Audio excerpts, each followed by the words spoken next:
Hola y bienvenidos a un nuevo episodio de Próceres de la Historieta, en donde el día de hoy estaremos conversando con Miguel Ángel Ferrada, quien fue el director de Arcano Cuarto, donde se publicaron algunas historietas bastante trascendentales para la historia de la historieta chilena, como es El Doctor Mortis, que se reeditaron y se publicaron además otras historias a través de esta editorial. Así es que estaremos conversando con respecto a esto y, y además de los inicios como fanático del cómic, de la historieta, cómo llegó él a trabajar en este mundo a este mundo gráfico en Chile. Y además otras cosas muy interesantes acerca de él, como sus gustos musicales, gusto en cuanto a películas, series. Es una conversación muy completa que tenemos con él, así es que los invito a escucharla y que la disfruten, y además que estén atentos a los próximos episodios de Próceres de la Historieta. Tengo entendido que hace poco fue la última versión de la FIC del 2019 y tú pudiste observar cómo estuvo el ambiente y quería que nos contaras un poquitito de quienes no pudimos asistir por lejanía. Yo de acá de Temuco se hace bastante complicado poder asistir. Bueno, primero que nada, gracias por la invitación a Próceres de la Historieta. Es loco que a uno le inviten a ustedes, que se me hacía, además porque entrevistaron a Tech y a ¿cómo se llama? Juan Vázquez, que son gente con mucha trayectoria, entonces como que igual es un poco intimidante para uno. Pero gracias por la invitación, así que un agrado. Aparte me gustó mucho el programa, el formato, la conversa, así que es muy un agrado que estés conversando contigo ahora. Sobre la FIC, bueno, yo fui como espectador. Aprovecho como la FIC es una instancia de uno para ponerse al día con lo que está ocurriendo en la escena, ¿no? Es un momento en que uno se encuentra, de hecho me encontré con Diego Toro, Martín Brash y Claudio Muñoz, que son de Temuco. Estaban allá, entonces pude verlos, conversar un rato con ellos, uno se encuentra con hartos colegas, ve lo que está pasando. Bueno, yo fui el sábado en la tarde y hay un ambiente bien efervescente siempre en la FIC. Es bien raro lo que pasa, uno se va como medio, no sé si entusiasmado es la palabra correcta, pero como que uno se va como con una sensación bien rica, se da cuenta que hay una pequeña escena nacional que ojalá crezca, digamos, para que todos los emprendimientos editoriales que hay puedan funcionar mejor y subsistir mejor, y eso redunda también en que los autores tengan una mejor retribución por su trabajo, ¿no? Mayor reconocimiento y mayor retribución económica. Pero lo que ocurre en la FIC es que uno ve que pese a que podría ser mejor, ya lo que hay es bueno en un sentido muy humano.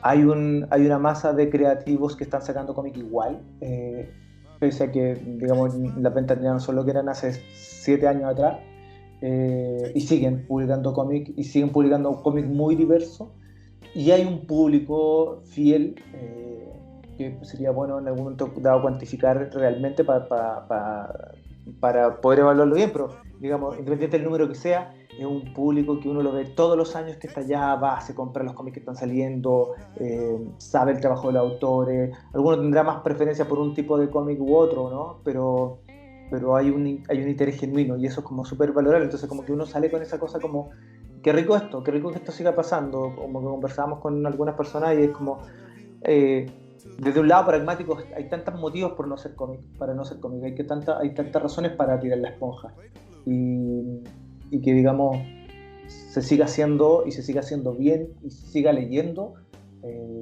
No puede ser otra cosa sino que auspicioso y bonito.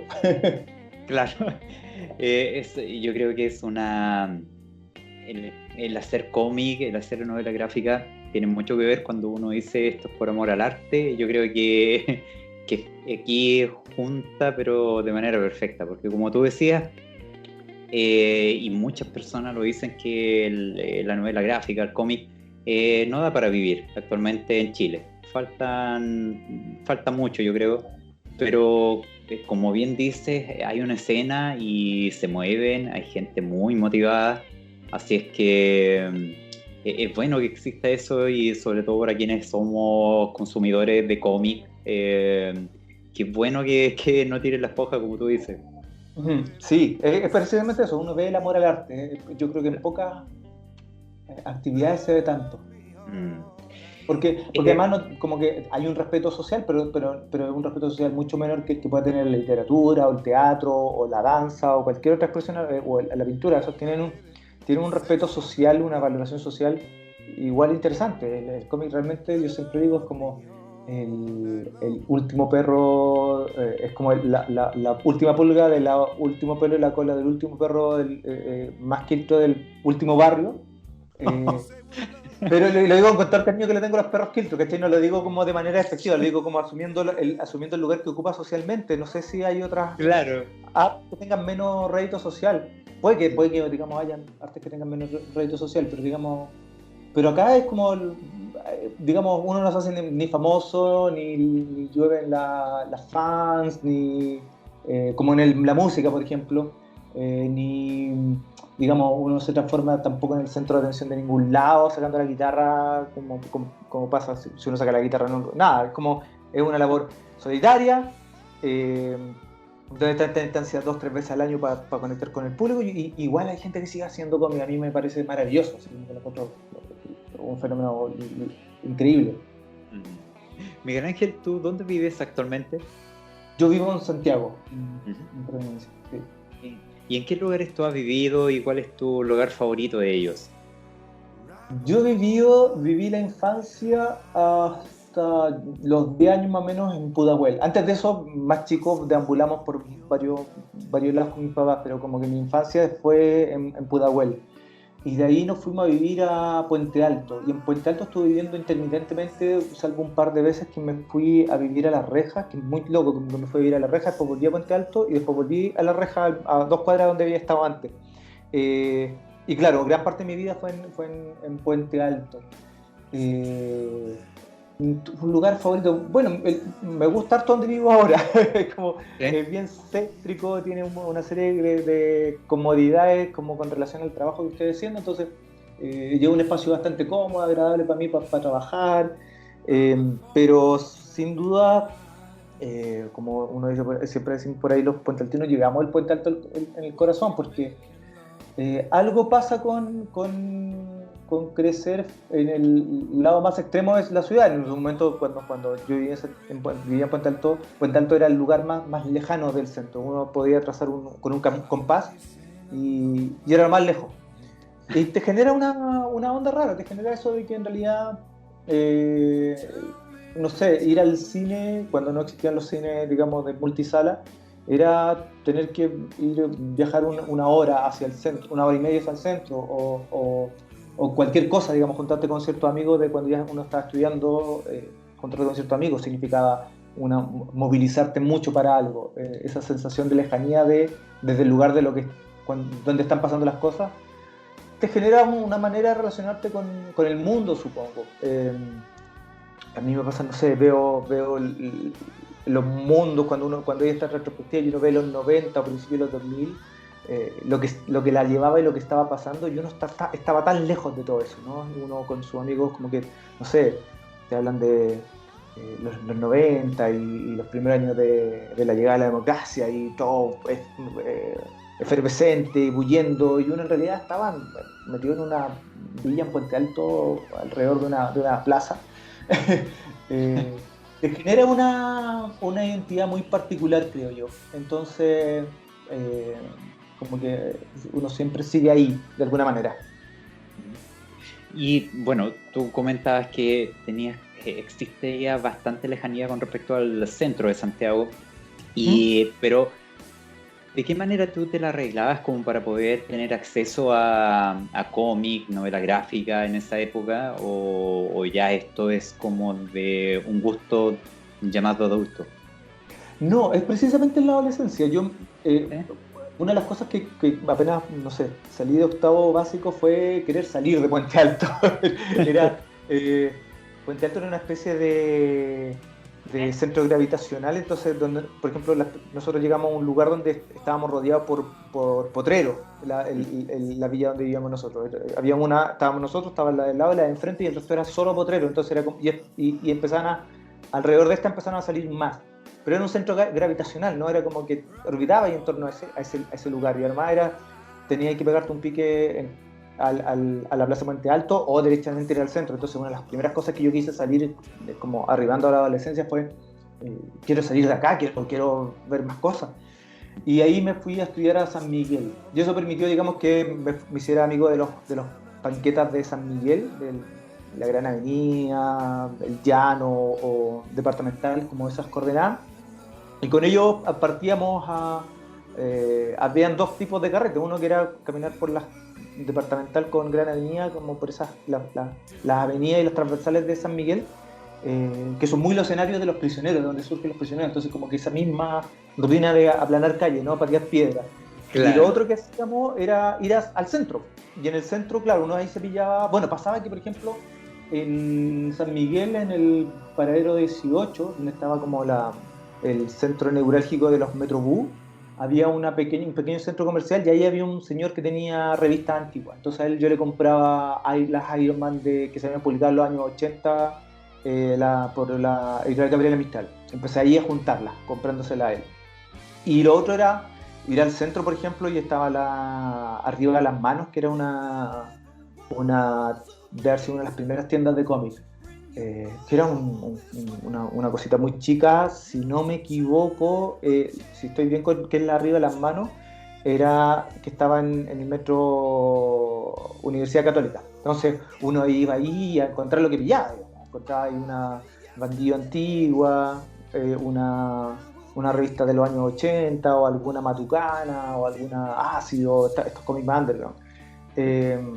Y ahí, digamos, se empezó a armar el gusto por el cómic. Y lo otro era ir al Persa a comprar también lo que uno pillara. Y pasaba harto que también que en las ferias de la periferia uno pillaba cómics. De repente como que había alguien que se ponía al final de la feria a vender revistas que estaban en la casa o libros que estaban en la casa, y uno iba a comprar libros usados y compraba algún cómic que encontraba de alguien que vendía unas Mampato o vendía una Iron Man o una Scorpio, estas revistas argentinas que también llegaban. Ahí uno se hacía un poco el suministro de cómics, el primer suministro de cómics que había. Y después ya llegaron a kioscos, y ahí uno ya seguía comprándolas, ¿no? ¿Y cuál es el cómic o historieta que más recuerda de tu infancia? Mampato. ¿No tu preferida? Sí. ¿Tu preferida? Sí, lo que pasa con Mampato es que yo siempre cuento que me parece que yo aprendí a leer, y lo primero que yo leí una vez que aprendí a leer fue Mampato. O sea, además del texto escolar, donde como con los ejercicios del silabario y los cuentitos chicos que venían, ya después como de leer algo fuera del colegio, creo que el primer recuerdo que tengo es Mampato. No recuerdo haber leído un libro antes, que fue mi abuela me compró un álbum de recopilatorio de los Ogú, que recopilaban las historias de Mampato, y era el de los piratas, Mampato, Ogú y los piratas. Y eso me parece que fue el primer libro que leí completo. Entonces se me quedó grabado a fuego, ¿sí? Fue como... Y había unas Mampato en la casa de mi abuela, entonces como que leía esas 4 páginas que habían ahí, y algo entendía de la amenaza mutante, el árbol gigante, y uno encontraba todo eso alucinante, pues, una raza de mutantes raros y con gente amarilla y todos viviendo en este árbol. Y además entender mucho de lo que estaba ocurriendo en la historia, porque eran como capítulos saltados.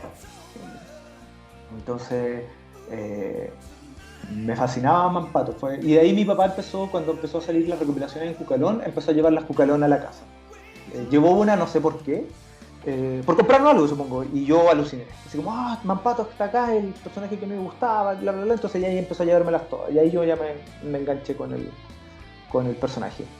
Y de ahí ya más grande, la adolescencia, fue Corto Maltés, con la misma revista argentina, la de Scorpio, donde venían historias de Corto Maltés, pero también eran eran algunas cosas de la juventud, de Corto Maltés, y eran también 4 o 8 páginas saltadas.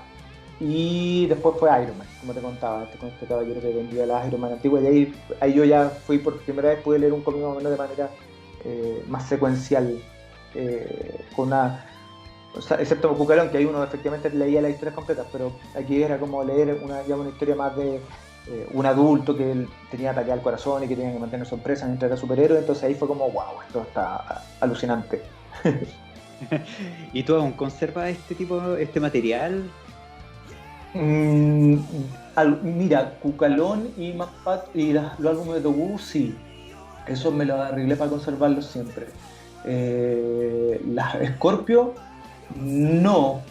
Me parece que es porque precisamente creo que eran prestadas de un compañero de trabajo de mi papá. Entonces como que las llevó y yo las leí y después había que devolverlas.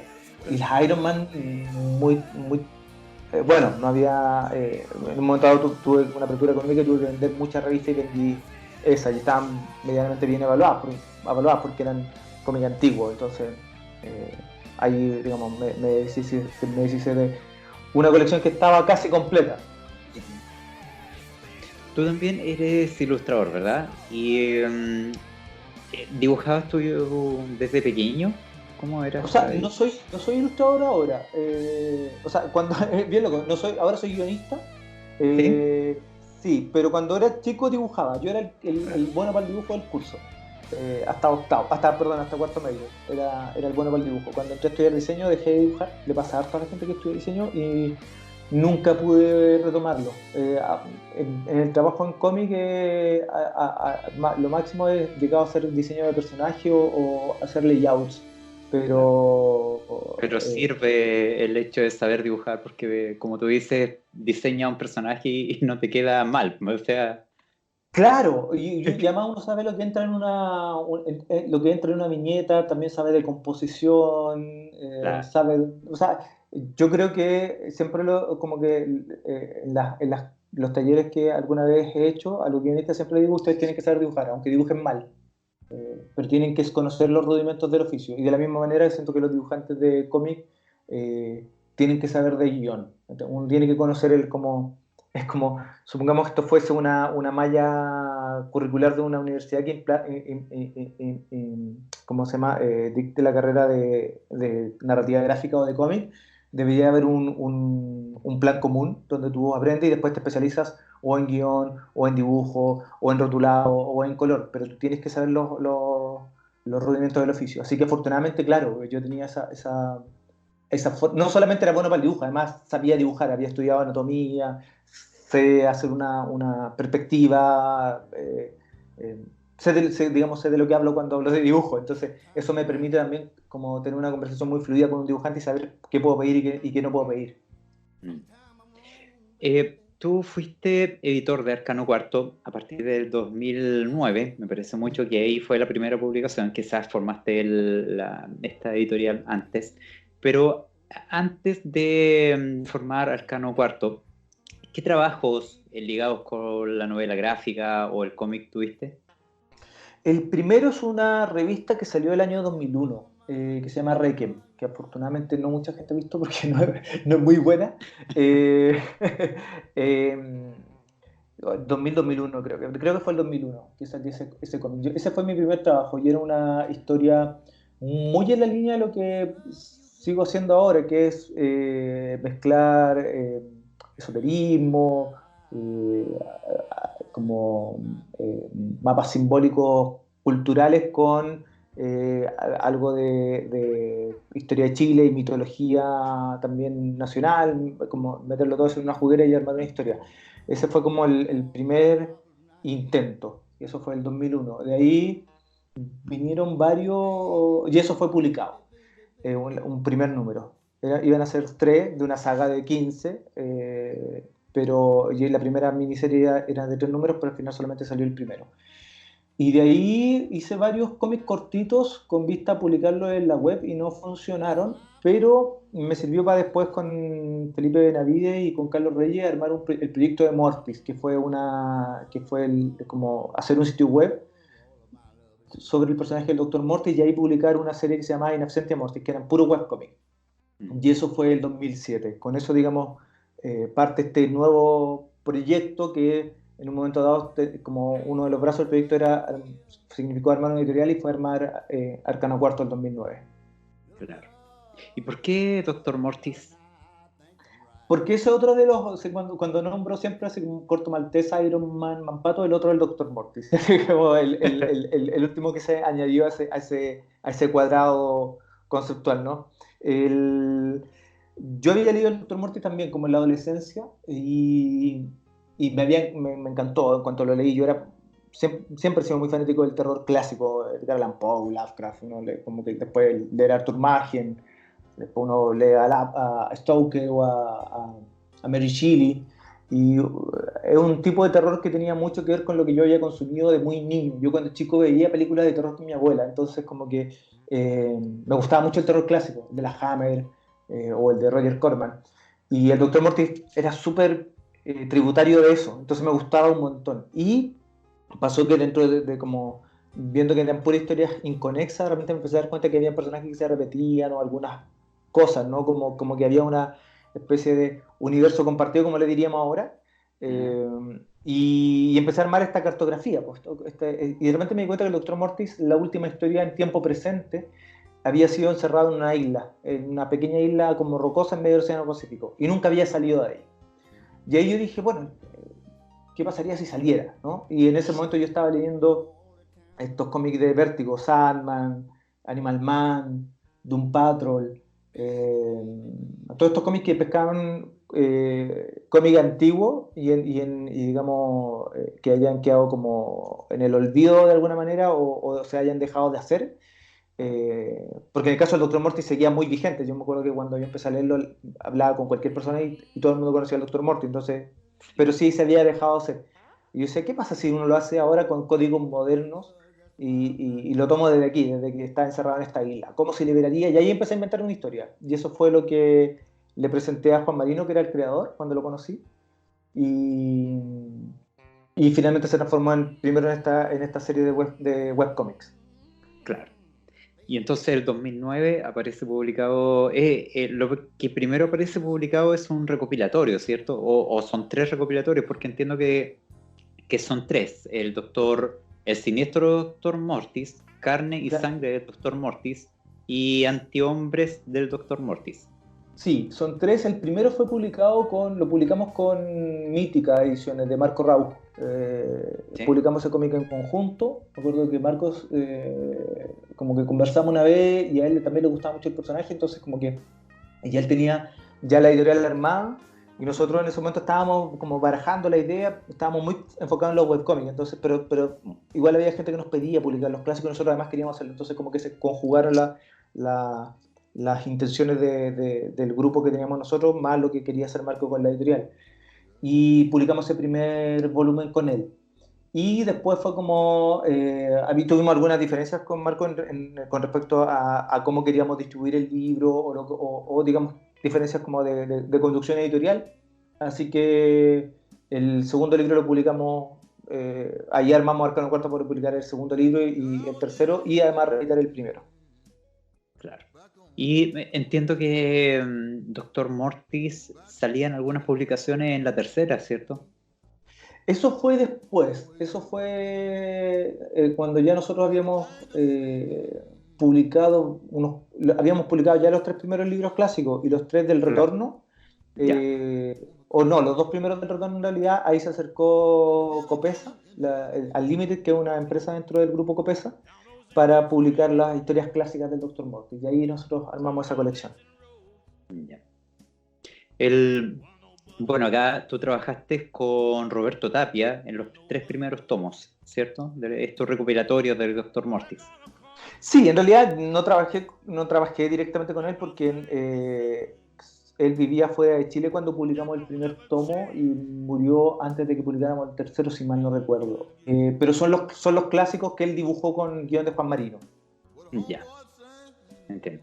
Y bueno, ¿cómo fue la recepción del Dr. Mortis? Entiendo que incluso, mira, no sé, aquí me puedes corregir, que este trabajo incluso fue como bien reconocido en el extranjero, que se trabajó con ellos, pero desconozco si se trata de estos recopilatorios o bien con el Retorno que tú elaboraste después.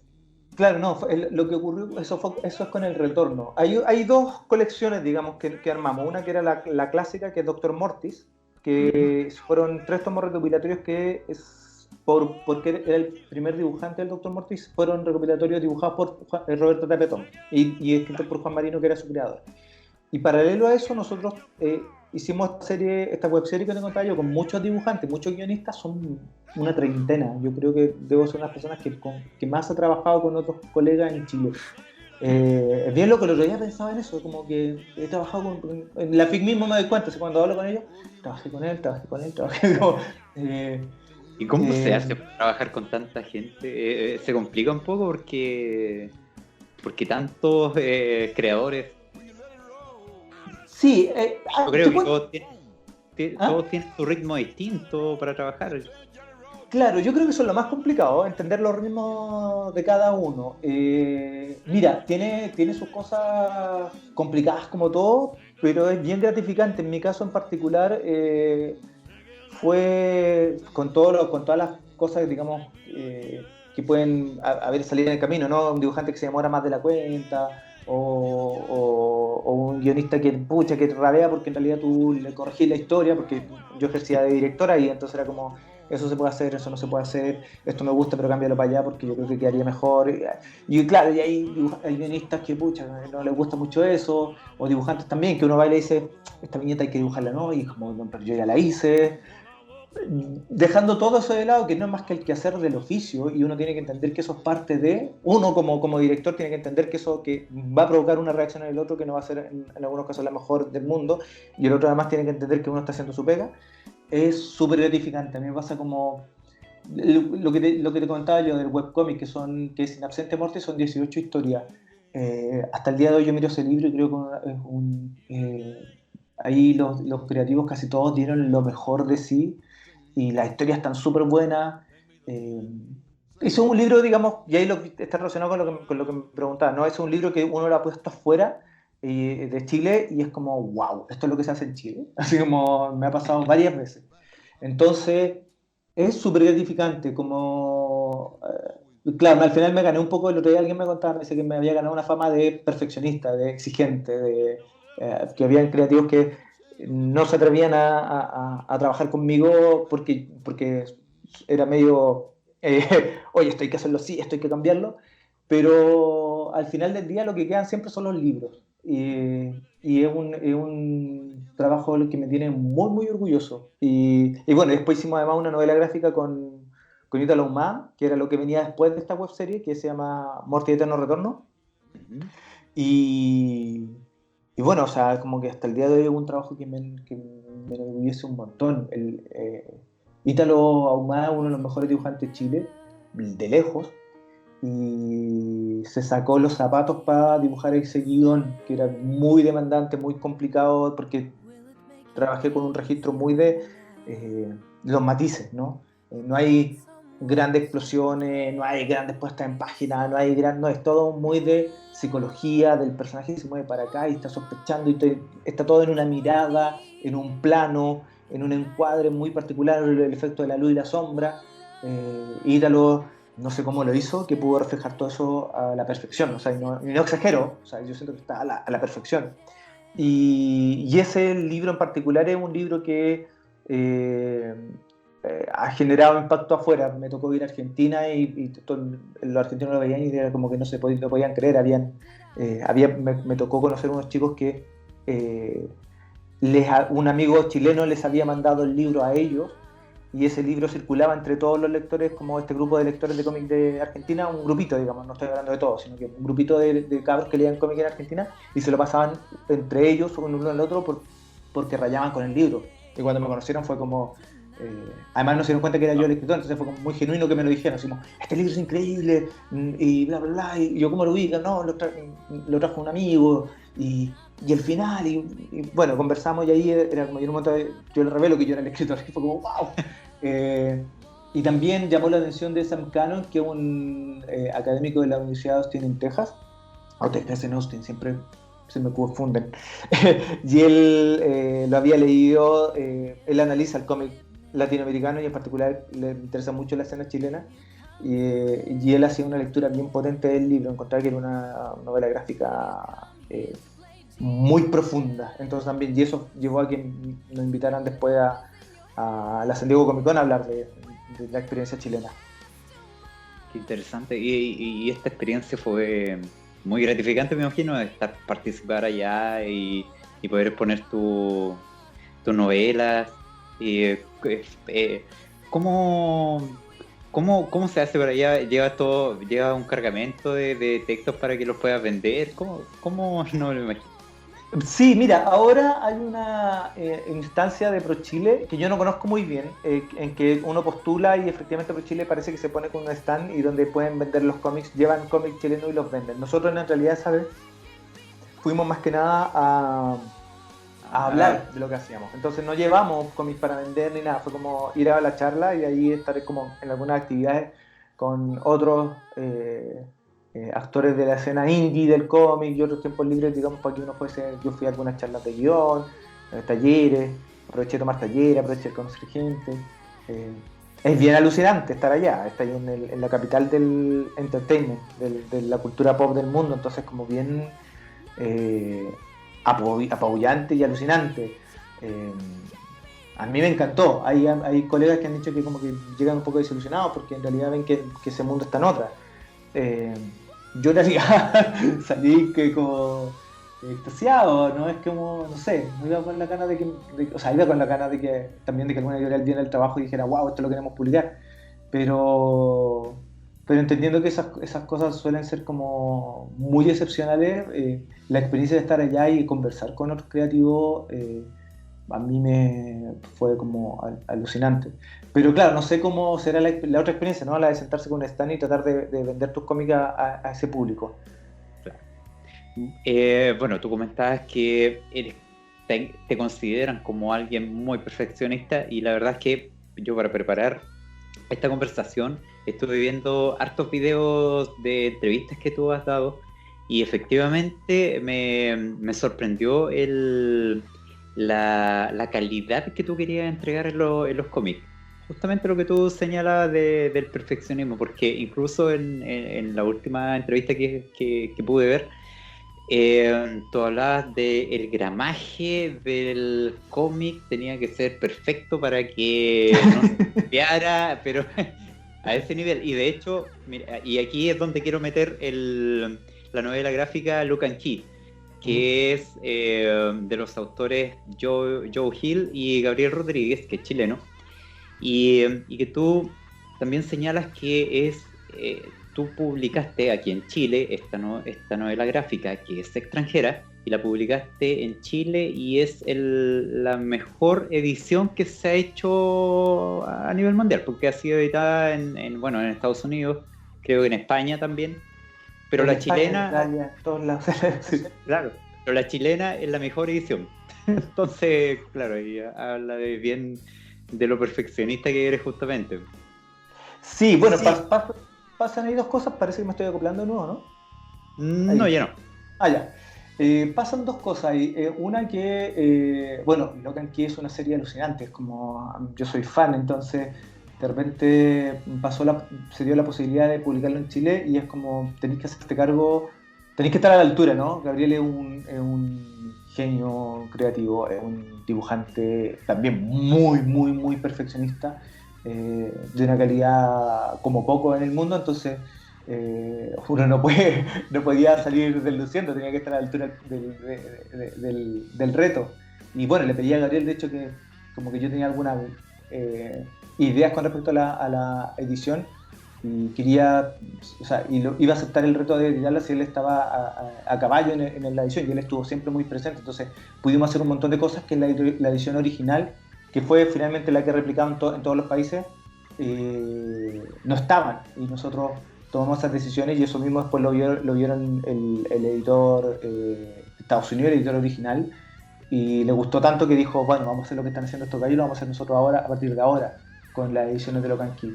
De hecho, eso que como que el dicho de es la mejor edición del mundo es una, digamos, cosa que no digo yo, afortunadamente, sino que lo dice Gabriel, que es uno de los coautores.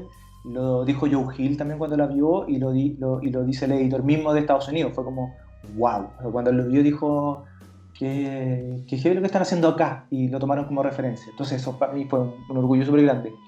Y el otro motivo, además como de estar a la altura de la obra, es que soy un lector y un consumidor de cómic, entonces me gustan los libros bonitos, me gusta que los libros estén bien hechos, me gusta que la tipografía esté bien seleccionada, que el papel esté pensado, el gramaje, el color y no sé qué. Cada uno de esos libros también fue un aprendizaje, en cada libro yo iba mejorando algo que en el otro no había, como que no había alcanzado a vislumbrar y lo mejoraba en el siguiente.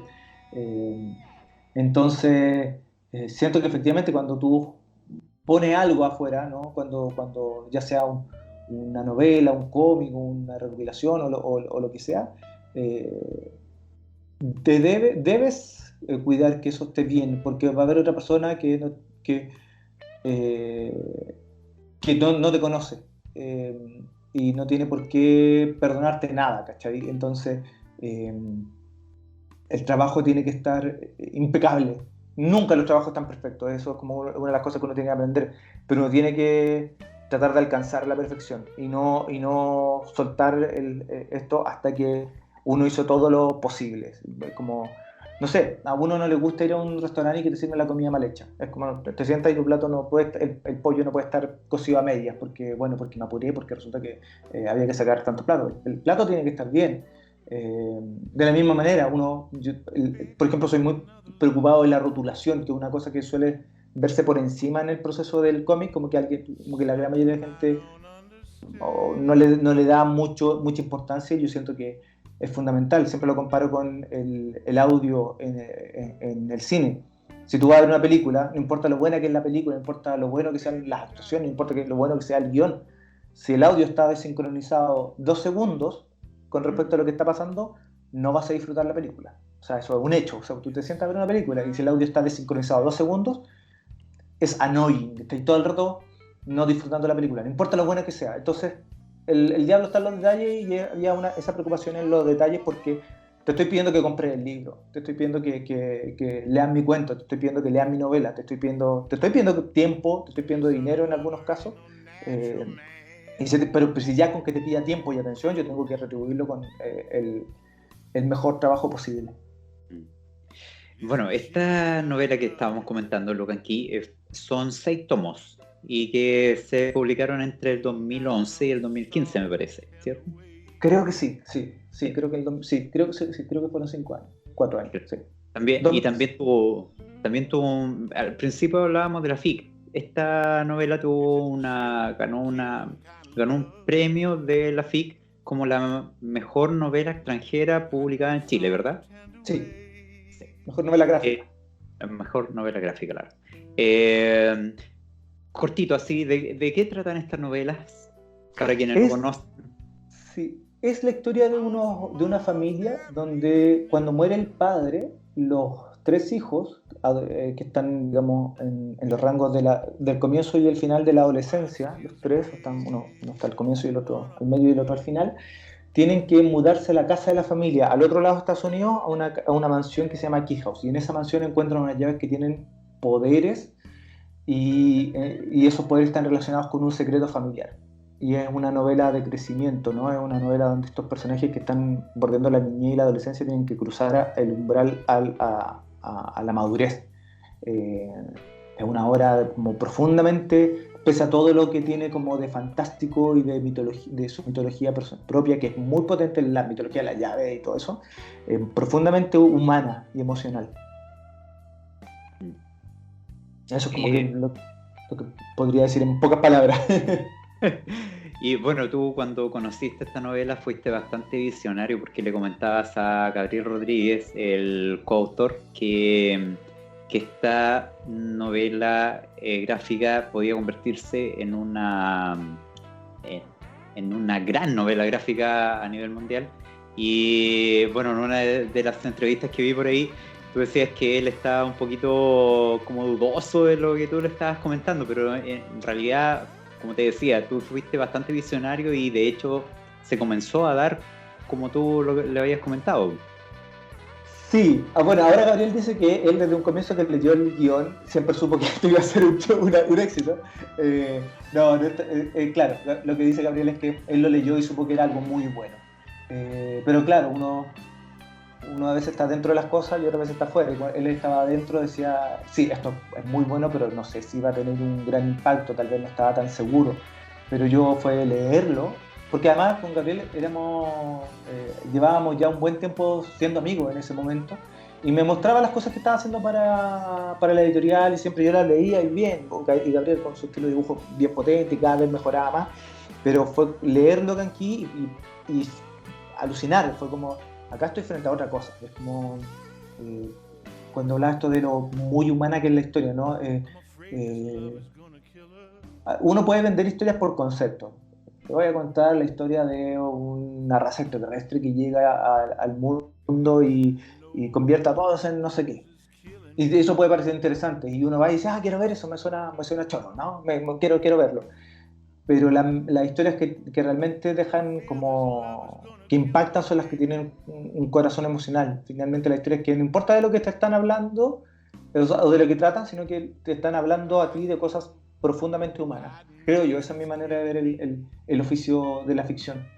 Y en lo que aquí estaba eso, había un gran cariño por los personajes de parte de Joe Hill, del escritor, y de parte de Gabriel. Gabriel incluso había cambiado su estilo de dibujo cuando comenzó. Y yo le dije, ¿por qué hiciste esto? Y me explica, no, es que estos personajes van a ir creciendo. Entonces ya desde el comienzo él había pensado una manera de hacer ese crecimiento a medida que avanzara la historia. Entonces, claro, le achunté, ¿no? Como, parece que fui visionario cuando le dije a Gabriel eso. Bueno, tú también trabajaste con Alfredo Rodríguez en unas novelas gráficas que se llaman lado B, Claro. ¿cierto? Es que está el lado B1, 2 y 3. Y bueno, estas novelas gráficas, ¿a quién estaban dirigidas o de qué trataban? Sí, estas novelas son unas novelas juveniles Uh-huh. que, bueno, en estricto rigor, y siempre con Alfredo, perdón, bromeamos, pero hay harto de cierto en eso, que son unas cosas que hizo él y que yo básicamente me dedicaba a publicarlas sin mirarlas mucho. Es mitad mentira y mitad verdad. Es un proyecto de Alfredo con Dan Dresch, con el dibujante, y es la historia de un joven, también es una historia como de crecimiento pero más adulto, es la historia de un joven que tiene que lidiar con un drama familiar, pero al descubrir que en realidad hay un mundo paralelo al nuestro, y donde las cosas es como estar en el registro de la fantasía urbana / fantasía heroica, ¿no? Donde el otro mundo es mucho más salvaje y más incivilizado que el nuestro. Y ahí está esta historia de crecimiento de este personaje que tiene que enfrentar secretos de la familia para poder él crecer y sobrevivir a este mundo.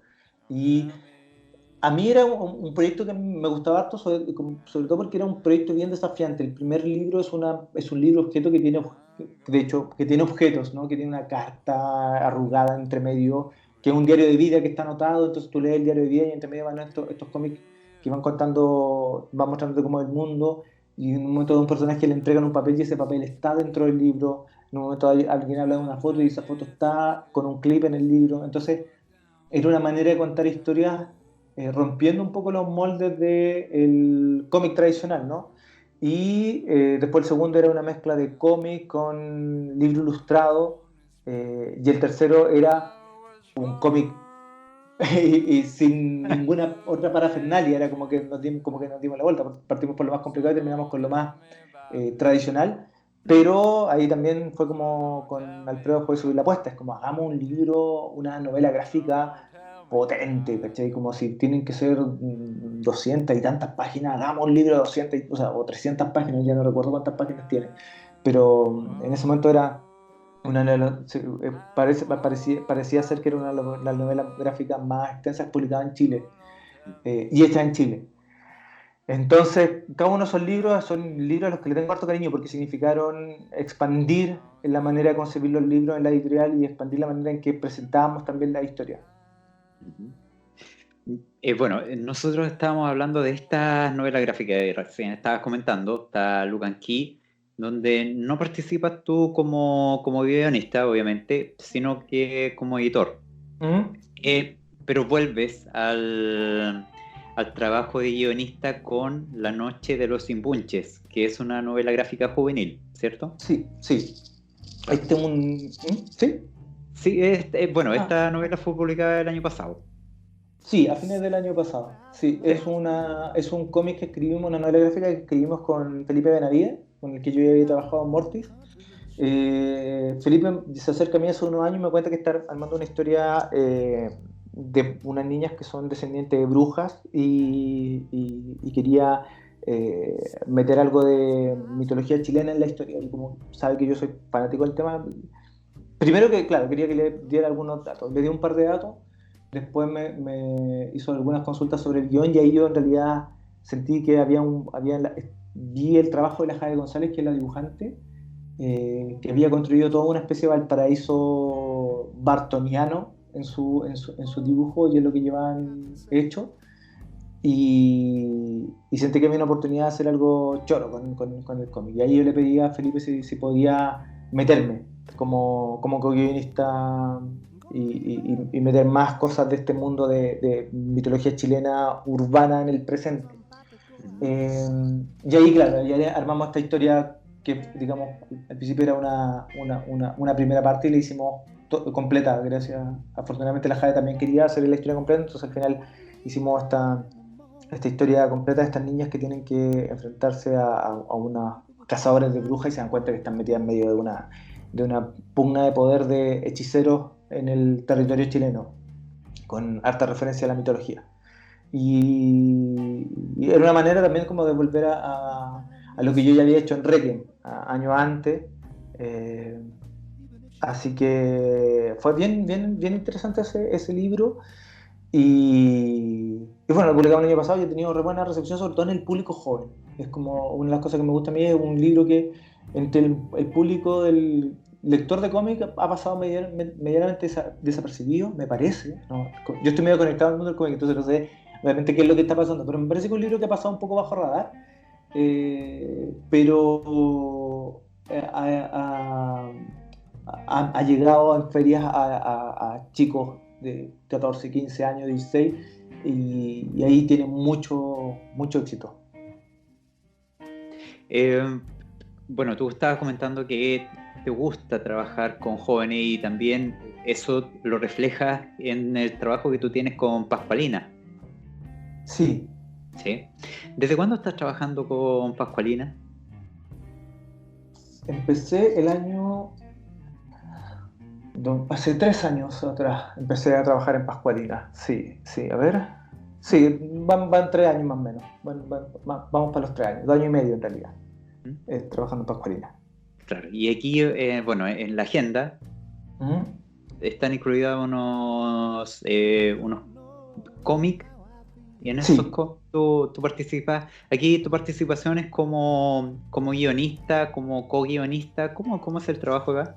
sí, el puesto que ocupo, así como el puesto, así como el cargo en la empresa, que es de Pinkfire, se llama la empresa que es la que publica Pascualina. Esto es una empresa, ¿no? Como de base estadounidense, que Claro. compró los derechos de Pascualina hace 3 años atrás y me buscaron a mí y a Fran Solar como directores creativos del proyecto para relanzar el personaje. La novela siempre, o sea, perdón, la agenda siempre se había seguido publicando siempre y todos los años traía un cómic de unas 60, 80 páginas con las aventuras de Pascualina. Entonces nos pedían que que relanzáramos esta historia. Y lo que hicimos con la Fran en un primer momento fue armar un gran mapa ordenar un poco la mitología de Pascualina. Es bien loco lo que pasa con el personaje. Tiene unas 3, 4 etapas distintas, muy distintas entre sí, del género, el estilo gráfico. Eso como que te podría decir que hay 4 momentos que son el comienzo, que es una niñita bruja en un mundo brujo y es muy fábula, muy infantil. Mm. Eh, Luego son unos niños brujos, ella y sus hermanos que viven en el mundo humano y tienen como travesuras porque son brujos, entonces las cosas que ellos hacen provocan desaguisado en el vecindario, como muy Snoopy o Mafalda en ese tono. Y de ahí cambia y se vuelve como una niña ya sin poderes porque olvida ser que es bruja y se transforma en una especie de teleserie juvenil donde tenía pololea, va a un colegio, tiene amigas, algunas de las amigas tienen problemas, y se Sí. trata un poco de eso. Y la cuarta etapa ya es ella como una joven que empieza a tener, como que empieza a despertar en ella algo sobrenatural que no entiende bien, y entre medio está metida en intrigas internacionales, que es un novio que es un agente de la Policía Federal Rusa, entonces viajan a resolver casos, ella viaja por el mundo, resuelve, está metida en intrigas que tienen que ver con terroristas o con traficantes. Eh, y lo que hicimos con la Fran fue darle una coherencia a esos cuatro momentos y crear este quinto momento dentro de Pascualina de todas esas versiones distintas, porque el personaje fue creciendo con sus lectoras. Entonces por eso se dio esto de pasar de ser una cosa muy infantil a una cosa muy juvenil, porque fueron sus lectoras las que fueron cambiando. Y dotar ahora de un nivel de intriga aún mayor, con una mitología más extensa en términos de lo sobrenatural. Entonces como que mezclar todo lo sobrenatural que había en la primera etapa con la intriga internacional que había en la cuarta, con el set de personajes que son sus hermanos, traerlos de nuevo de regreso, que son los de la segunda etapa, ¿tá? Y así, y crear este nuevo mundo. Y desde ahí armamos una novela escrita con la Fran, que escribió ella, y armamos entre los dos la historia.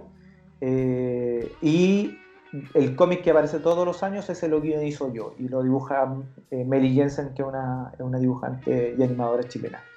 Y ahora estoy terminando el manuscrito de la segunda novela que hicimos, la armamos con Alfredo Rodríguez, que lo invitamos a este proyecto, y Irma Acosta, que es una guionista mexicana, que también entró al proyecto para armar la novela, y, y, y en las novelas, como digamos, son como las películas, y el cómic que viene en la agenda son en las series, ¿no? Ese es como el nivel de scope de las historias que están ahí. Y eso todo lo superviso yo. Yo veo para dónde va el personaje, qué es lo que quiere hacer, cuáles son sus intereses. Y bueno, además con la gente de la empresa. Pero el director de cómo esa saga va creciendo, esa es mi labor. Ujú.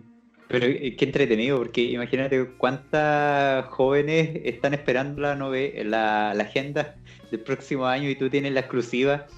Es como, por ejemplo, los que son fanáticos de los videojuegos, que alguien participe en la creación del FIFA. Claro, bien Tiene la, alucinante. tiene la exclusiva del próximo año, entonces... Sí, es bien loco porque Pascualina es una franquicia y un personaje muy, muy querido en, digamos, toda la costa del Pacífico, en Chile, Perú, Colombia, Ecuador, incluso hasta Venezuela y México, y algo de España y algo de otros países. Bueno, y en Estados Unidos también, en el público hispano de Estados Unidos. Vende mucho y tiene una fanaticada enorme afuera. Entonces, para mí de repente es bien loco porque estoy como con la cabeza en lo que estamos haciendo, y para mí ya, digamos, ya se hizo, y estas cabras no tienen idea de lo que viene, y yo ya lo sé y tengo claro lo que pasa en la tercera novela, y nos imaginan los planes que tenemos, y, y claro, y es como estáis participando de una franquicia de alcance internacional, eh, desde Chile. Es bien, bien alucinante. ¿Y cómo Y lo además haces? es una franquicia que a mí me gusta mucho, como la paso bien, tiene todo lo que a mí me gusta, tiene personajes entretenidos, tiene intriga, como de películas de espionaje, como Misión Imposible, como James Bond, pero con personajes adolescentes como los X-Men, y con poderes sobrenaturales tipo eh, como de brujería, eh, como Harry Potter o Sabrina la bruja adolescente. Entonces, eh, yo la paso demasiado bien creando estas cosas. Sí. Claro. Es como ¿Y lo cómo? decís tú, es como tener la primicia de algo que tiene un impacto súper grande. Claro. ¿Y cómo lo haces tú como para reunir lo que las jóvenes quieren leer? Porque no se trata solamente de... Alguien podría hacer un guión que se relacione con la juventud chilena, pero lo que tú tienes que hacer es que también cubra las necesidades de lo que quieren leer los jóvenes de otros países, como tú recién estabas comentando. ¿Cómo te nutres de esta información? Es bien, es bien intuitivo de alguna manera, pero como muy... yo creo que tiene que ver un poco con la mejor manera de abordar este tipo de proyectos, y es lo que me pasó con Mortis, es desde el respeto hacia la obra que precede, ¿no? Es como, hay unos personajes y esos personajes tienen unas identidades, unas personalidades con las que uno tiene que conversar. Es como, tú empiezas a escuchar a estos personajes, los lees, los relees, los vuelves a leer, miras cómo actúan, y de repente ya, así es. Y después escribe la historia en base a lo que a este personaje le pasa. Es como, ya, lo pongo acá.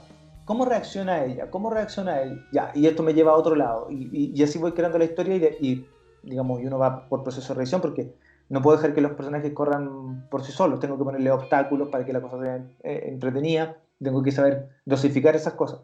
Y en ese sentido las historias siempre son bien universales a todo nivel. Hay, hay cosas que, claro, entiendo o creo entender como tu pregunta, en el sentido de que uno le habla a un público chileno. Me ha pasado que nunca he puesto la carreta delante de los bueyes en ese sentido. Puedo hacer un cómic sobre mitología chilena como La Noche de los Imbunches, o sobre un personaje muy importante para los chilenos como Mortis, por ejemplo, pero nunca ha sido mi argumento para que me lean. Nunca ha sido, es como, oye, esto es chileno, es importante, o con mi libro vas a aprender de mitología. No, no, o sea, como, si quieres aprender de mitología, hay libros de mitología súper buenos. Lo que te quiero contar es una historia y que te emocione. Quiero mostrarte la vida de estos personajes. Entonces, en ese sentido, siento que siempre, afortunadamente, mi historia ha tenido buena llegada afuera, precisamente por eso, porque estoy hablando de temas universales. En Morte hablaba de lo que es la crisis de mediana edad. En La Noche de Muncha hablo de la paternidad y la adolescencia. En Pascualina hablo como del empoderamiento, de la necesidad de tener tus raíces, la necesidad de tener tu propia historia, la necesidad incluso de revelarte a lo que tus padres quieren para ti. Eh, y curiosamente siempre termino hablando desde un lugar súper personal, no sé por qué. Eh, secuela, secuela yo podría señalarte cosas de la novela Pascualina, que es una novela por encargo, donde yo tengo, digamos, voy a una oficina o cumplo un cargo, recibo un sueldo. Yo podría dedicarme a escribir una cosa,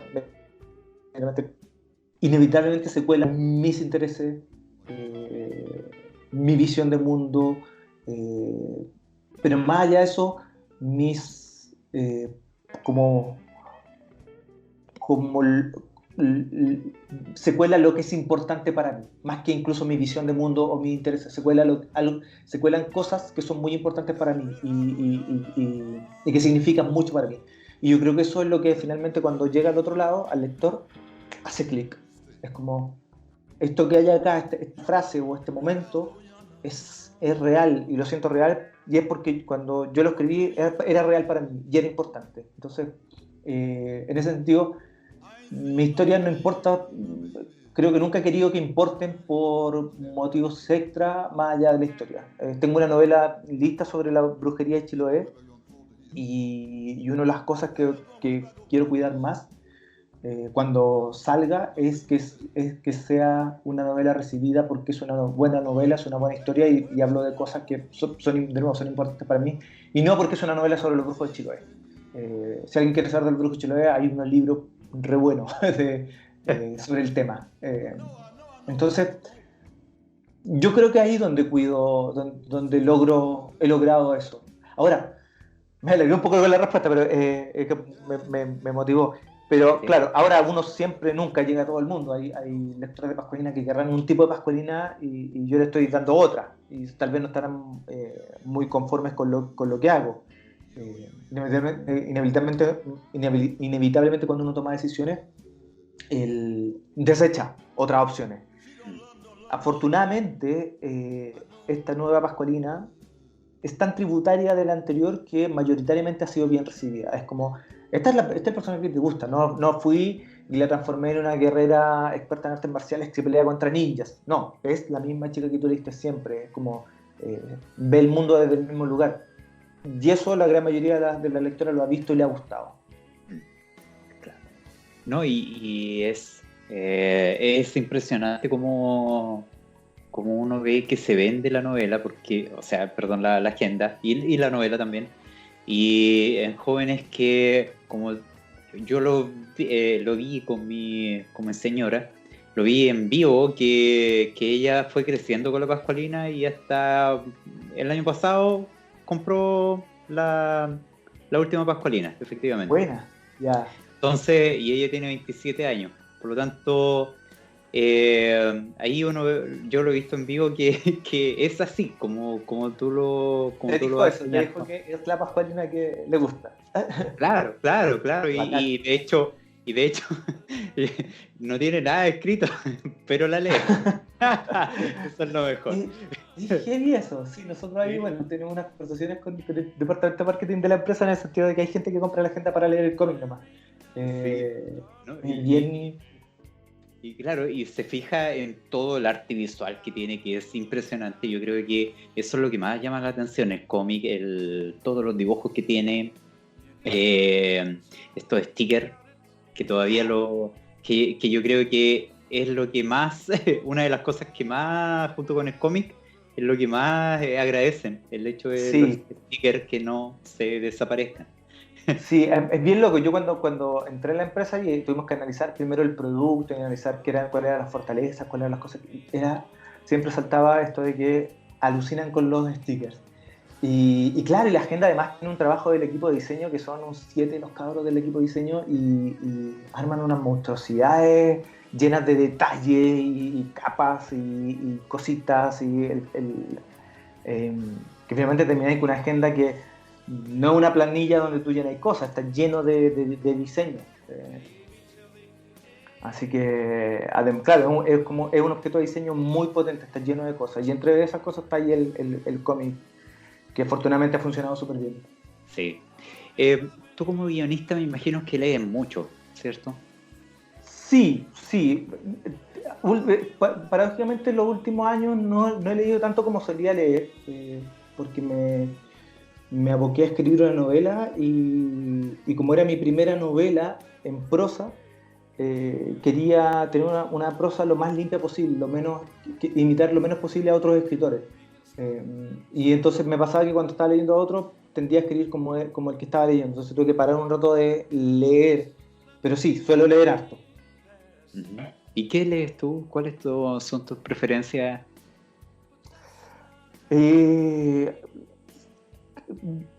A ver, leo harto cómic para empezar. Una gran cantidad de las cosas que leo siempre es cómic y ahí tengo autores que me gustan harto, que son Alan Moore, Gaiman, Morrison, que uno lo sigue leyendo todo, lo que sacan uno lo trata de leer el 90% de lo que ellos hacen. Peter Milligan también me gusta mucho. En cómic trato de leer harto como obras particulares, ¿no? Sobre todo, o sea, tiendo más al superhéroe porque me gusta harto el superhéroe, pero normalmente leo otras cosas y otros cómics que no son propiamente superhéroes y me interesan igual. A mí siempre está el momento donde como que me complico la entrevista porque nunca tengo muy claro, se empiezan a olvidar las cosas que leo. Entonces, ¿cuál es la pero por último género, por ejemplo, fantasía, terror. En cómic leo harto superhéroe, pero curiosamente lo que sea menos superhéroe dentro de lo superheroico. Por ejemplo, ahora estoy alucinando con House of X y Power of Ten. Y que el relanzamiento de los X-Men que está haciendo Brian K. Vaughan con los dibujantes más que no recuerdo los nombres, y que es ciencia ficción en realidad, entonces como que ahí como que me gustan los superhéroes cuando huyen del género superheroico. Si me pones una novela negra con superhéroes, la leo. Si me pones una historia de ciencia ficción con superhéroes, la leo. Cuando es superhéroe con superhéroes, ahí ya me tiendo a aburrir un poco. Y fuera de eso, claro, tiendo a leer thriller, ya sea en cómic o en novela, me gusta todo el thriller, me gusta la combinación de elementos de terror, suspenso con acción, es algo que me gusta harto. Y en literatura sobre todo leo harto terror, ahí me gusta, creo que una de las cosas que más leo. Siempre estoy leyendo igual, de todas maneras, como que igual de repente salto y me pongo a leer a, no sé, a otro tipo de escritores más, Philip Roth, por ejemplo, que no tiene nada que ver con esto. Ahí me salgo a veces como me interesa un libro y lo leo. Siempre es como que, por último, si no estoy leyendo ficción, estoy leyendo algo de un estudio de algo. Pero si no, si siempre hacía ficción es como que tiendo al terror, la ciencia ficción. Esas como son las coordenadas en las que me muevo. Y algo de policial por ahí. ¿Tú coleccionas otra cosa además de cómics, por ejemplo, figuras de acción? No, tengo muy pocas figuras de acción que me las ha regalado mi hija y son muy puntuales. Soy re poco dado al coleccionismo. Sí, sí. Tengo mi sable láser, tengo un par de X-Wing, algunos Superman que me han regalado, porque soy fanático de Superman, entonces como que me han regalado un par de Superman que están ahí en calidad de estatua, más que nada, no, como, no solo como acumular figuras ni nada. No, soy malo para coleccionar cosas. Excepto libros y cómics. Exacto. Con respecto al medio nacional del cómic o de la novela gráfica, ¿cómo puedes verlo durante estos años si está creciendo, se ha mantenido más o menos estable o está decreciendo, pero mejorando la calidad? ¿Cómo lo podrías definir? Me parece que es lo último, así es súper a riesgo de que estamos bien desconectados del pormenor de la escena, pero me parece que ha estado decreciendo con respecto a lo que fue el llamado boom, que digamos un buen nombre, porque un boom es una explosión y las explosiones duran un breve espacio de tiempo, que fue el 2011-2012, desde ahí la venta de cómics ha ido decreciendo. Eso me parece que más o menos estamos todos de acuerdo, es salvo algunas excepciones que están fuera de la regla, pero el resto de los cómics en realidad ha ido en bajada, el interés de los medios también ha ido en bajada, entonces como que hay menos efervescencia y curiosamente ha mejorado la calidad.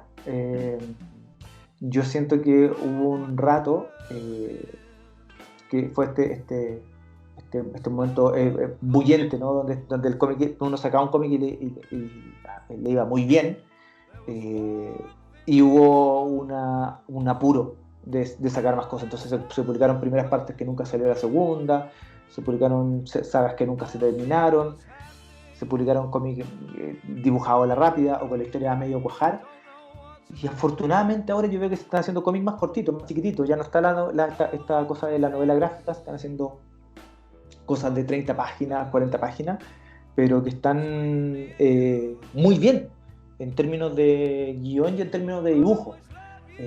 Algunos casos mejor que otros por diferencias de talento, diferencias de tiempo de oficio, ¿no? Algunos que llevarán más tiempo y otros que llevarán menos tiempo.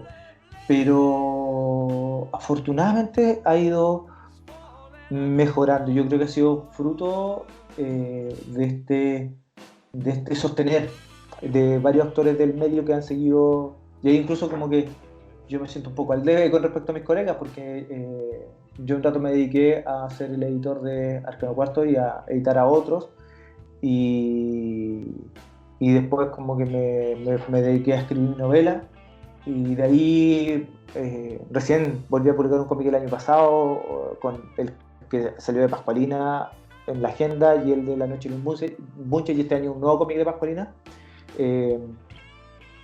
Pero esto fue mientras tuvo esta crisis, hubo un montón de gente que siguió haciendo cómics, y yo encuentro que eso es increíble, así me lo encuentro, como me saco el sombrero frente a a los colegas que ya sabéis que esta cuestión se viene abajo, estamos vendiendo cada vez menos. Porque yo lo hablaba con, no con todos, pero con algunos con los que hablaba me decía, estamos vendiendo menos, la venta está súper chica, la curva viene en descenso, y aún así publiquemos cómics y hagamos cómics.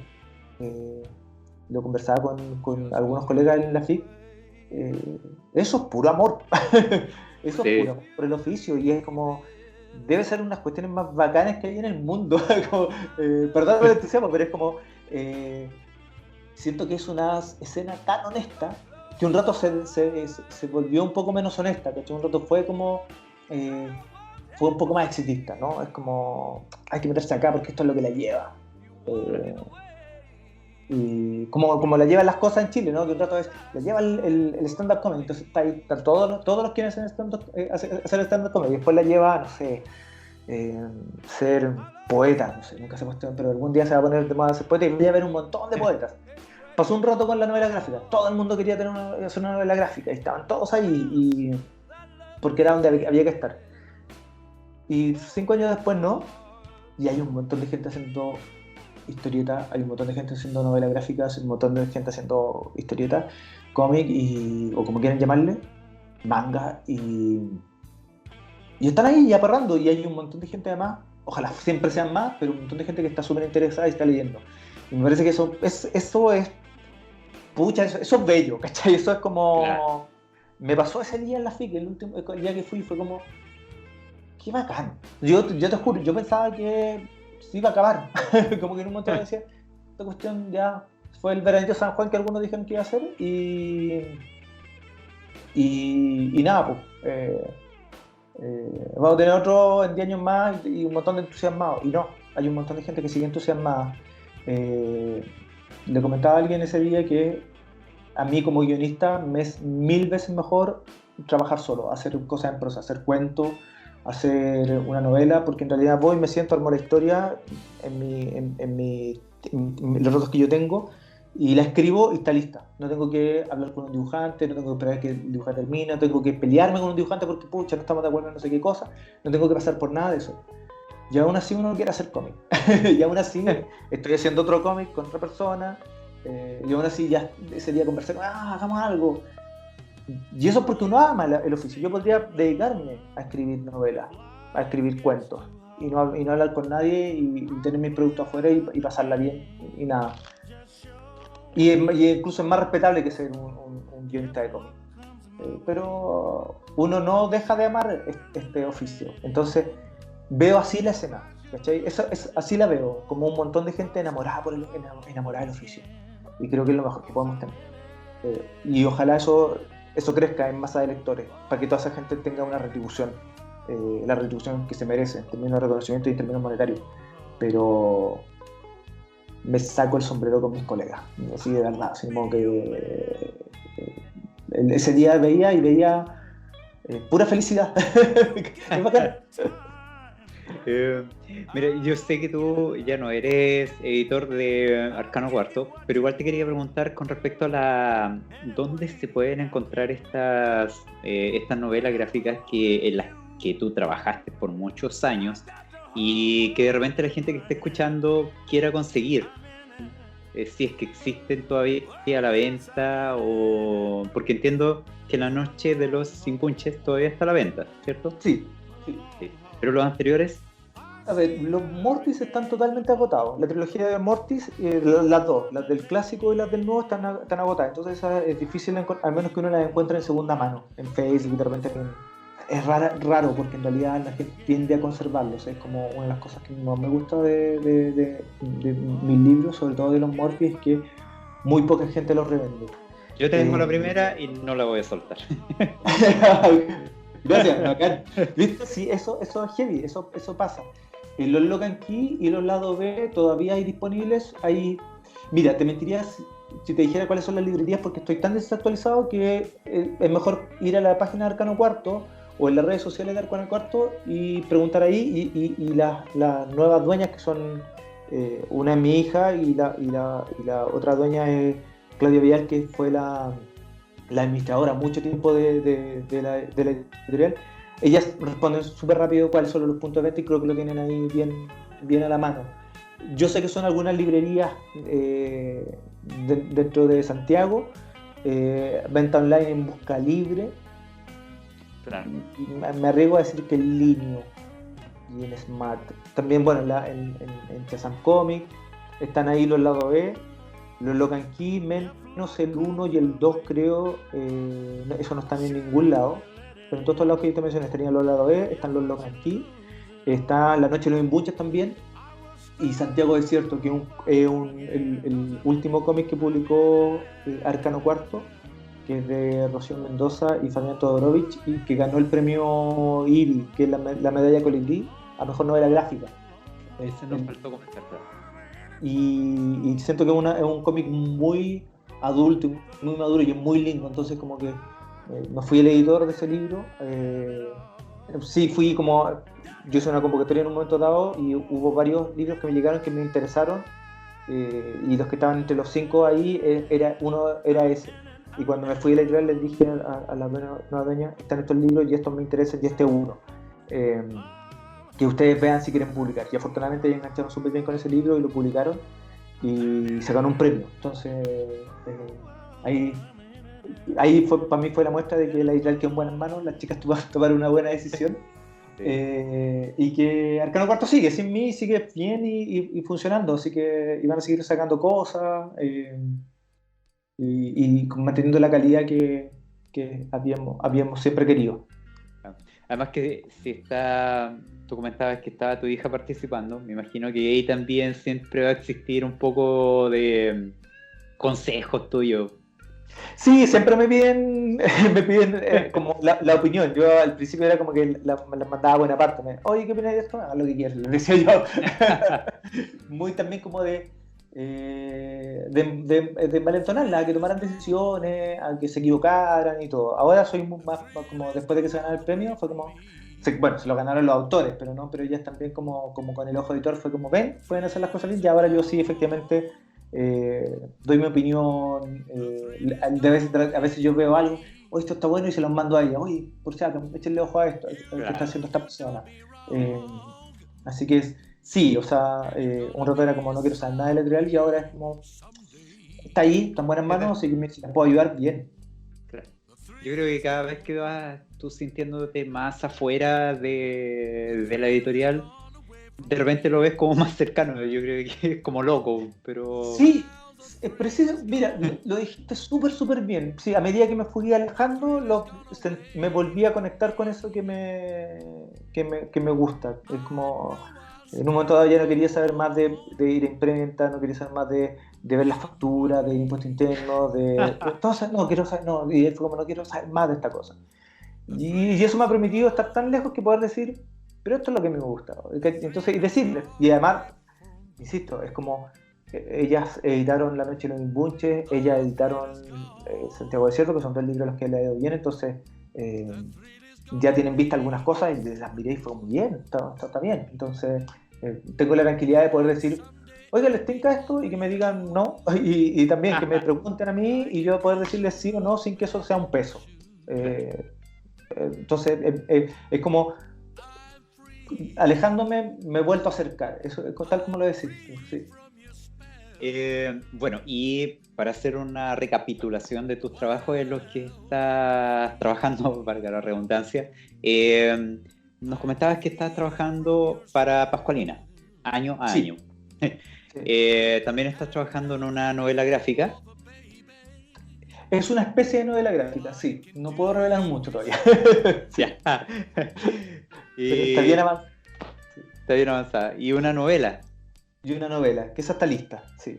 Esa está lista. ¿Y se puede sí, es una novela, es un thriller sobrenatural sobre... empiezan a haber unos crímenes. Hay un crimen en particular en el sur de Chile, en Niebla, cerca de Valdivia. Espectacular el lugar. A mí me encantó el lugar, entonces... Y la mejor amiga de la víctima, a la cual no veía hace muchos años, va al funeral y ahí se da cuenta que este crimen, este femicidio tan mediático en realidad tiene que ver con otra cosa. Y entre medio voy metiendo la historia completa de la recta provincia de Chiloé, de los brujos de Chiloé. La reconstruí completa en base a las declaraciones del juicio que le hicieron. Y fue bien loco porque fue como hacer una arqueología en los archivos y darme cuenta, bueno, esto no es el juicio. Esta historia no es el juicio, esta historia es lo que pasa 50 años antes. Durante 50 años antes y 50 años después, digamos. Acá hay otra cosa. Y voy reconstruyendo eso. Y entre medio va este personaje, esta protagonista va resolviendo estos crímenes. Y esa novela está lista y estoy esperando respuestas de editoriales para ver cuándo se publica. Espero que sea pronto, porque en realidad erróneamente anuncié hace mucho tiempo que la estaba escribiendo y hay un montón de gente que la está esperando y me siento ya que le estoy fallando. Pero no está en mis manos en estos momentos, así que... Claro, y de hecho llama la atención porque yo cuando fui a Chiloé hace un par de veranos atrás, y que le ha pasado a otras personas, que existe muy poca literatura con respecto a lo que a una de las cosas que más llama la atención y que tiene que ver con los brujos. Uno va a las librerías que están allá, de hecho, y no encuentra literatura sobre brujos. Y la literatura sobre brujos la pueden encontrar, por ejemplo, con Sergio Fritz, que hace unos trabajos de investigación muy buenos. Existen novelas como la de Claudia Andrade, no recuerdo el otro nombre, Hijos de la Ira, de otro autor, que tiene novelas con respecto a los brujos, pero y se nota que a la gente le gusta y quiere leer este tipo de novelas que tiene que ver con nuestros brujos y que también lo conecta tanto con el sur de Chile, que también tiene esa mitología que uno busca tanto. Así es que obviamente que la gente está esperando tu novela, incluyendo sí, bueno, o sea, es bien impresionante porque por muchos años lo que habían eran estudios. Está el que tú mencionas, que es de Sergio Fritz, que es uno de los más nuevos y muy bueno. Están ahí el de Mauricio. Mira, y ahí lo que pasa es que al final uno orbita en torno a sus obsesiones. Y a mí siempre me gustó el tema de la mitología universal y después la mitología chilena porque está acá y está además viva, medianamente viva. Entonces, ya no era la mitología de los griegos que se murieron hace 1500 años, no es la mitología de los egipcios que se murieron hace 1000 años, es una mitología viva. Entonces aluciné. Y uno de los primeros libros que encontré sobre los brujos de Chiloé, están los de Renato Cárdenas, que es uno de los principales divulgadores, pero el que a mí me hizo clic fue el de Mauricio Marino, que curiosamente es el hijo de Juan Marino, el creador del Dr. Mortis. Entonces ahí como que se me conectaron dos mundos. Yo era fanático del Dr. Mortis, de Juan Marino, y de repente encuentro el mejor libro, uno de los mejores, desde el punto de vista antropológico, el mejor es el de Mauricio Marino, y es el hijo de Juan Marino. Fue como, ¿qué pasa acá? Y ahora somos muy amigos con Mauricio, de hecho, es como que conversamos siempre. Él vive en Argentina y los visité, y yo un gallo alucinante, entonces fue como, tengo que escribir sobre esto. Y hay otro libro que es de Gonzalo Rojas, que es más desde un lado histórico, antropológico, que también es un muy buen libro, que se llama Reyes sobre la Tierra. Eso te permite adentrarte dentro de este mundo, pero claro, faltaba ficción. Y afortunadamente en los últimos años ha salido un buen número de ficción, como el que mencionas de la Claudia Andrade. Están los de... siempre me pasa esto, soy tan malo para los nombres, pero están los de Javo Rivera. Sí, claro. También. Entonces... y es rico, porque en realidad son visiones súper distintas sobre un mismo mito, y eso creo que es lo mejor que puede pasar, que los mitos no se anquilosen en una sola imagen, sino que en realidad sean plásticos. Así que rico que otros colegas estén haciendo novelas sobre el tema. Prueba que llama la atención, que es un tema interesante que deberíamos deberíamos conocer más. Sí, y bueno, ahí yo debo confesar, estaba nombrando el autor de apellido Marino, ¿sí? Que él actualmente vive en Argentina, sí. ¿Cierto? Claro, y este libro yo lo vi en un restaurante de Chiloé, que se lo habían regalado al dueño del restaurante, y el libro lo tenía para que lo pudiera leer cualquier comensal que iba a comer a este restaurante. Ya. Pero no estaba a la venta, y tampoco estaba a la venta en ningún lado. Y yo creo que ha sido la única vez que he tenido la gana de robarme un libro. Ya, afortunadamente hay una revisión. Ya, ok. Hice una revisión el año pasado. Hasta hace poco era un libro inencontrable. Un amigo había llegado una copia, circulaba un Word por ahí, un PDF. Era bien inencontrable. Ahora afortunadamente está. Claro, porque tú comentabas que fue el año pasado salió. Claro, yo fui hace 2 años y no estaba. Pues. No estaba, sí. Claro, entonces, como te decía, fue la primera vez y única vez que he tenido ganas de hurtar un libro. Entonces, bueno, tenemos tu trabajo en Pascualina, una especie de novela gráfica que no se puede revelar el contenido, y esta novela que está esperando editorial. ¿Algo Sí. más en carpeta? Se viene una segunda novela de Pascualina, de hecho, en los próximos meses. Estoy terminándola. Ahí tuvimos un pequeño retraso porque hubo que reestructurar algunas cosas, y ahí siempre hay planes. No quiero prometer. Me pasó como de entusiasmado que escribí la primera parte de la novela. Además, yo empecé el ejercicio de escribir esta novela no para publicarla, sino que porque yo quería hacer una novela gráfica. Y la había postulado a un fondo del libro, no salió. No encontraba un dibujante que estuviese dispuesto a dibujar 120 páginas de una novela gráfica para la cual yo no tenía financiamiento en ese momento, porque estaba todo puesto en Locan Key, entonces no tenía cómo financiar el hacer ese cómic. Y empecé a escribirlo para sacármelo de la cabeza. Dije, lo quiero tener afuera y no adentro en mi cabeza. Entonces, cuando terminé una primera parte, súper contento, le saqué una foto y lo publiqué en internet. Así, miren, estoy escribiendo esto, estoy súper contento. Jamás pensé que iba a escribir le tenía mucho respeto a la prosa. Entonces, nunca pensé que iba a poder escribir tanto en prosa y tener tantas páginas. Y fue genial porque todo el mundo se entusiasmó, pero me significó que los siguientes 3 años, a cada lugar que iba, que me preguntan, ¿y la novela cuándo? ¿Y cómo va? Y qué sé yo. Y además la novela, que era una novela, yo pretendía escribir una novela de 80 páginas, una cosa breve, terminó teniendo el doble de cantidad de páginas y 2 líneas argumentales extras, porque, como te contaba, escribir prosa es menos problemático logísticamente que escribir un cómic. En un cómic uno tiene que pensar la cantidad de páginas, la cantidad de viñetas, porque evidentemente uno no quiere tener un dibujante dibujando por dibujar. Entonces tiene que ser súper como conciso y súper eficiente en lo que uno escribe en el guión. En cambio en la prosa se escribe un capítulo de más, es pega mía, no estoy obligando a nadie a hacer algo que después no se va a usar. Y entonces eso significó que respirara y dejara respirar la historia. Y finalmente terminé con este mamotreto. Y pues dije, bueno, acá voy a cortar todo lo que no esté de más. Y me di cuenta que no había nada de más, que efectivamente había dejado que... Yo siempre digo que las historias son como organismos vivos. Y este pequeño organismo lo dejé crecer a su ancha. Lo alimenté cuando había que alimentarlo. Y finalmente terminó teniendo la forma que tenía que tener. No un cómic de 120 páginas, sino que una novela de 160, que significa mucho más historia de la que era originalmente.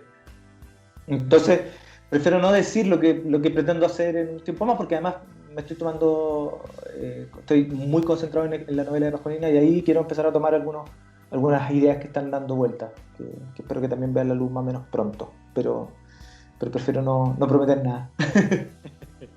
Miguel Ángel, hemos estado hablando por 1 hora y media. A mí se me ha pasado volando porque ha estado muy buena, muy entretenida la conversación. Pero bueno, te quería pedir unas palabras finales a quienes estén escuchando, que se entusiasmen en leer las novelas en las que has participado de Arcano Cuarto, que estén esperando también los próximos trabajos que esperemos que pronto vean la luz, para las jóvenes que consumen Pascualina también, que tú les puedas dar algún mensaje final que leamos, tal vez puede ser. Mira, los quiero invitar a conocer mi trabajo. Es una fortuna para mí dedicarme a escribir, más que escribir, a crear historias. Es como, siento que es lo que siempre quise hacer en la vida, y desde ese lugar, como tengo la fortuna de poder hacerlo como mi profesión, siempre intento ser súper como respetuoso de que alguien me va a leer. Entonces los invito a conocer mi trabajo. Tal vez sea del gusto de lo que ustedes están buscando. Se van a encontrar, creo que siempre se van a encontrar con algo que está hecho con cariño. Quiero a cada una de las piezas de ficción que están afuera, excepto a la primera, que afortunadamente no la ve nadie. Pero los invito ahí. Tengo una página en Facebook que me buscan por Miguel Ferrada Escritor, y me van a encontrar ahí, y ahí voy publicando avances de algunas cosas. Hay un cuento ahí en esa página que está listo para leer gratis, que es la primera que aparece, que es una historia de terror gótico en la Patagonia, sobre un personaje de terror clásico. No quiero revelar mucho, pero para que la lean está gratis, así que los quiero invitar ahí. También la pueden encontrar en mi perfil en Instagram, que es Miguel Ferrada, pero en vez de una U es una B, como Miguel Ferrada. Ahí también en la historia destacada está ese cuento, para que conozcan mi trabajo, para ver si les gusta o no. Morty lamentablemente en estos momentos está fuera de circulación, está agotado. Ojalá, espero que pronto haya alguna manera en que se pueda volver a leer. De Pascualina, no solamente a las lectoras de que les gusta Pascualina, creo que lo que estamos haciendo es una saga que le puede interesar a cualquier persona que le guste la mezcla de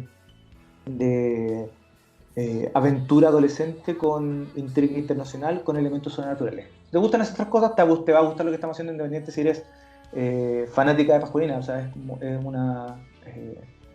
es una novela que, si bien es una novela femenina que puede leer un hombre. Creo que no es para un público femenino, pero sí es una novela femenina. La escribo desde ese lugar, ¿no? Intento, con todas las limitaciones que uno tiene, no siendo una mujer, intento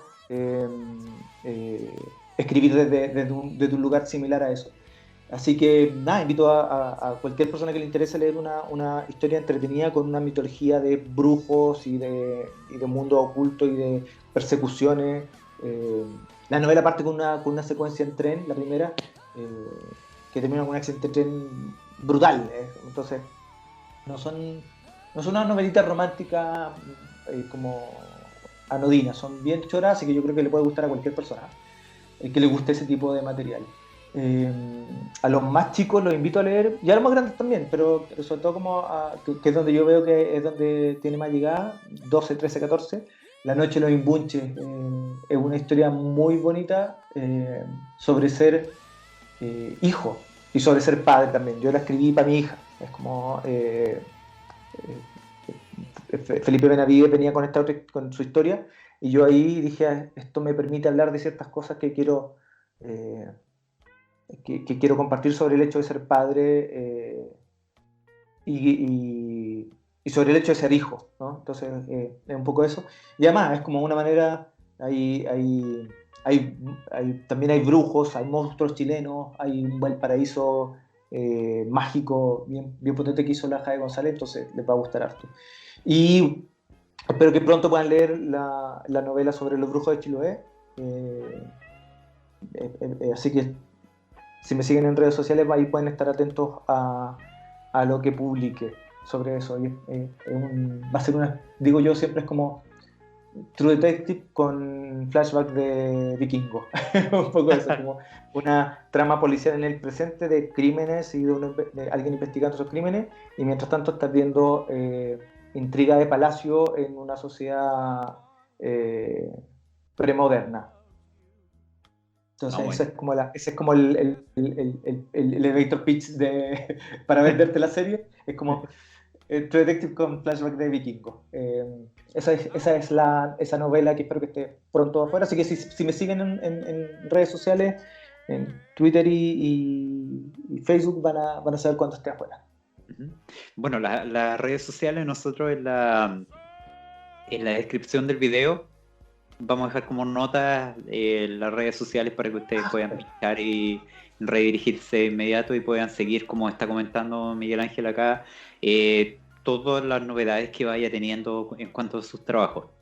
Así es que quiero agradecerte, Miguel Ángel, por compartir esta hora y media en una excelente conversación para Próceres de la Historieta, donde hablamos de todo tu trabajo y también los trabajos que se vienen a futuro. Muchas gracias a ti, Claudio. Gracias de nuevo por la invitación. Gracias por, de alguna manera, considerarme un prócer en algún grado de la historieta nacional. Como te digo, también lo invito a todo el mundo a conocer lo que se está haciendo. De verdad, tenemos el lujo de una escena de cómics de creativos que son bacanes. Entonces, invito a conocer lo que... Hay algo para alguien. Se están haciendo cosas tan distintas entre sí que además van a encontrar algo que les guste. Y gracias por este programa que permite efectivamente que los creativos nos demos a conocer. Pues cuando te menciono que ya no estaba el boom y ya los medios tradicionales ya no les interesaba mucho hablar de lo que se está haciendo, medios como el tuyo permiten que esto siga también vivo. Así que muchas gracias por eso, además de haberme invitado. Muchas gracias porque este lugar exista, este espacio exista. Muchas gracias a ti, Miguel Ángel. Así es que, bueno, a todos los dejamos invitados para que estén atentos al próximo episodio que vamos a tener a otro prócer de la historieta, ya sean guionistas, ilustradores, creadores de personajes, cualquier persona que esté ligada con la historieta, el cómic, novela gráfica chilena. Nosotros vamos a tener siempre un espacio ahí para que puedan dar a conocer su trabajo. Así es que me despido, Miguel Ángel, un abrazo, que estés muy bien, que te vaya excelente en todo. Un abrazo.